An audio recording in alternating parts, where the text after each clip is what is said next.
आज का हमारा टॉपिक है कॉम्पिटिटिव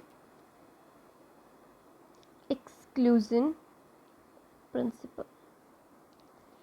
जो ये प्रिंसिपल है वो क्या समझाना चाह रहा है ओवरऑल, मैं थोड़ा ब्रीफली स्टार्टिंग में समझा देती हूँ कि ओवरऑल ही कंपटीशन ये प्रिंसिपल क्या समझाना चाह रहा है हमें।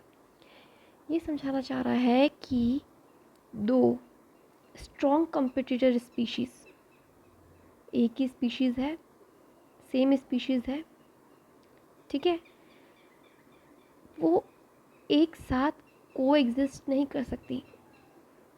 दोनों में कंपटीशन होगा और एक विन करेगा और एक लूज़ करेगा, ठीक है।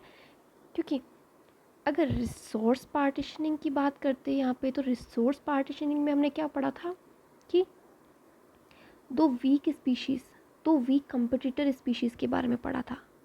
वो क्या बता रहा था रिसोर्स पार्टीशनिंग, कि जितना हो सके कंपटीशन को मिनिमाइज़ करना, ठीक है, को एग्जिस्ट लेना, क्योंकि वो ऑलरेडी वीक है, वो फाइट नहीं कर सकते, ज़्यादा कम्पीट नहीं कर सकते थे एक दूसरे से। कंपिटिटिव एक्सक्लूजन अपोजिट है उसका। यहाँ पर करो या मरो वाली बात है, ठीक है, जो जीता उसी के हाथ में लड्डू, ठीक है। ओवरऑल क्या कहना चाह रहा है सिंपली कि दो कंपिटिटर एक साथ नहीं रह सकते, एक साथ को एग्जिस्ट नहीं कर सकते, एक जीतेगा और एक हारेगा। Simple, very simple.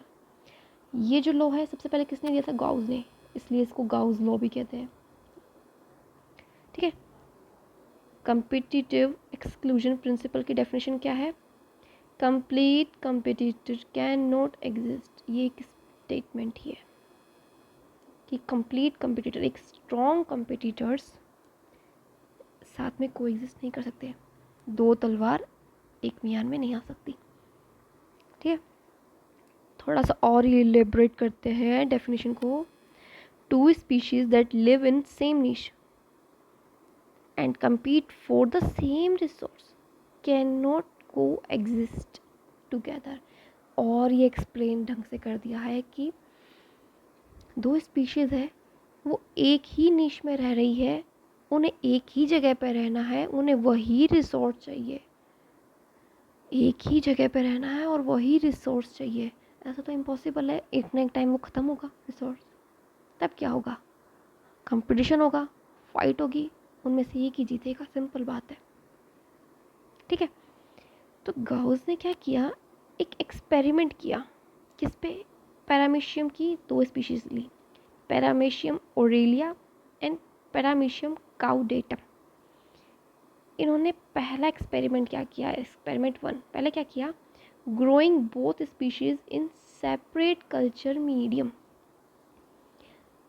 मैं इस तरह से इसको शो करने की कोशिश करती हूँ कि सबसे पहले एक कल्चर लिया, एक ग्राफ के थ्रू लिखते हैं, ठीक है, ग्राफ के थ्रू अच्छे से समझ में आएगा। Growing both species in separate culture medium,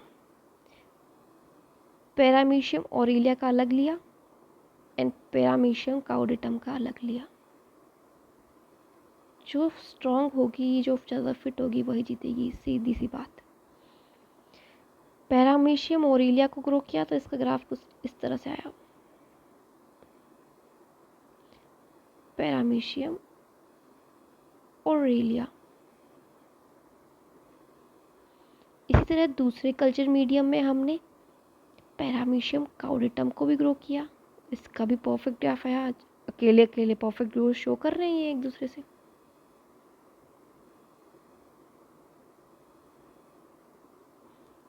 but अब गाउस ने क्या किया, देखिए यहाँ पे तो ये फर्स्ट एक्सपेरिमेंट समझाया है मैंने कि growing both species in same culture medium. अब मैं दूसरा एक्सपेरिमेंट समझाती हूँ कि नाउ अब गाउस ने क्या किया, growing both species in mixed culture. अब एक ही कल्चर लिया, मतलब जैसे एक कल्चर मीडियम लिया, एक पेट्री डिश ली, एक कल्चर मीडियम लिया, दोनों स्पीशीज़ को यहाँ पे पोर कर दिया, ओरेलिया को भी यहीं, पैरामीशियम काउडेटम को भी यहीं।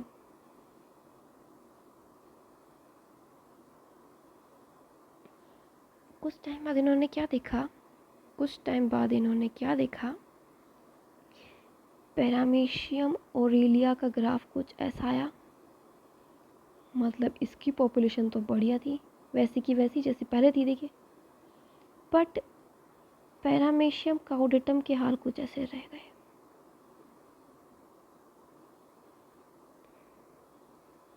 मतलब इसकी ग्रोथ ऐसी नहीं थी, मतलब कि यहाँ पे कौन विन किया, पैरामीशियम ओरेलिया, और हार किसे मिली, पैरामीशियम काउडेटम। ठीक है, तो कॉम्पिटिटिव एक्सक्लूजन प्रिंसिपल यही बताना चाह रहा है कि दो कंपिटिटर स्पीशीज़ एक साथ नहीं रह सकती, दोनों में से एक तो जीतेगा और एक हारेगा। ठीक है, सो आज का हमारा ये टॉपिक यहाँ ख़त्म होता है। Thank you.